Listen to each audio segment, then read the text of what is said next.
Okay, this is another video in the Make Stone and Tile in a Cramped Garage series. This time we're going to take plaster and show you how you can color it, paint it, wind up with a nice tile to put on a wall.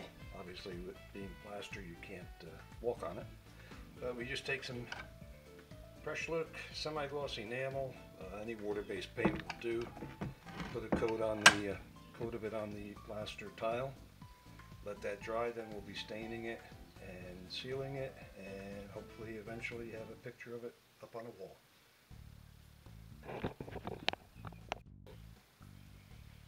Okay, nothing fancy. Basically slop it on, don't let it pool. I'm going to just do a little bit here. Move this so you can see what I'm doing. And again, just go over it. Make sure it just dries really well before you even think about staining it. And I'm going to cut away from the video in a minute and come back when this is done so you can see what that looks like. Obviously, you don't want to sit here watching a video of paint drying. There's enough people in the world that are that boring. So we'll be back to you shortly so you can see what this looks like after it's dry. Okay, here it is, completely painted. This out of the way. And as you can see, I also did the edges. You want to do the edges when you're going to be just butting the tiles up against each other. I'm not going to be using grout on this. This is our new style. We named it windswept because it kind of looks like a rough ocean water being blown in the wind, storm, whatever, or a field of wheat being blown. But in this case, like I said, we do the edge.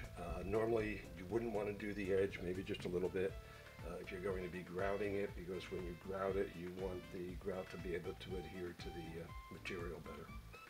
Okay, I'll be putting this outside in the sun to dry so it does it a little faster, and then I'll come in and we'll stain it.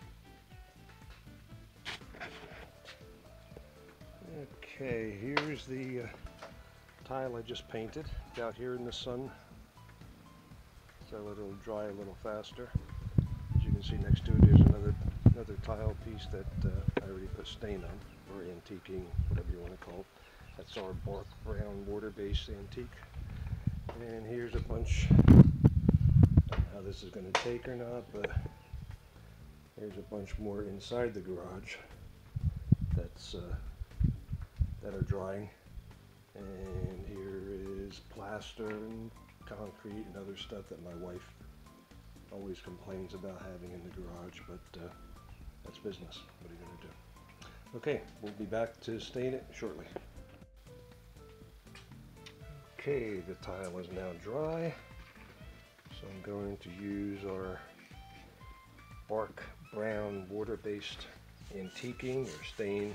It's actually called a stain, but it's kind of an antiquing effect. And this just gets brushed on. Nothing fancy, just make sure everything is covered. All of the areas are covered. And when you get it completely covered, just lightly, if you see any bubbles anywhere, lightly breathe on it. The carbon dioxide that you're breathing out will actually burst those bubbles. For the most part, any that don't will burst by themselves. So again, rather than have you sit here watching me do the rest of this, I'll finish it, put it back out in the sun so it dries faster, and then we'll finish it off by bringing it back in and putting a coat of stain, or a coat of sealer on it. Okay. As an aside, if by chance you make a tile, you put a color on it, and you put sealer and everything else on it, and turns out you don't like that color, you can just start all over again by repainting it. As long as it's going to be an inside interior application, most of the time you're safe doing that. It's not a problem. It's not gonna peel off. If you wanted to be extra special, sure, what you could do is maybe lightly sand it a little bit just so that the new paint has something to adhere to.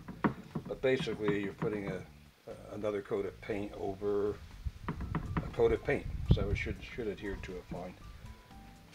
And that's that. Still waiting for the other large tile to dry, at which point we'll put sealer on it, and then that'll be done.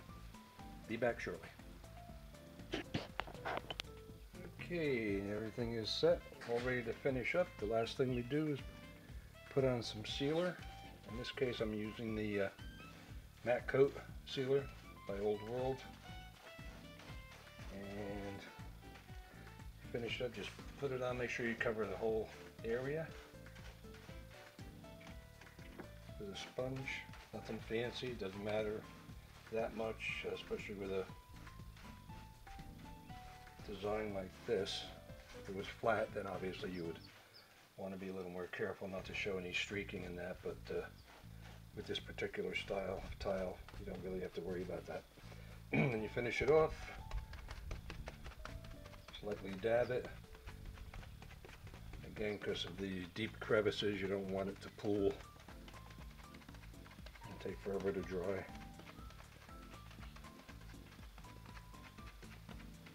And that's pretty much it. Put it back out in the sun to dry up. If you do, in case of you doing a smooth tile, what you could do is lightly breathe on the tile, and that would, the carbon dioxide from your breath will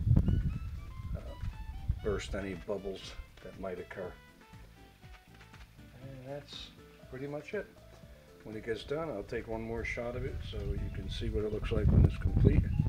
And the next time you see it, it'll probably be on the wall of our castle up in Murphy, North Carolina. Because I'm going to do the wall up there with this Opus Romano design, or pattern I should say. Okay, thanks for your attention, and that pretty much does it for now.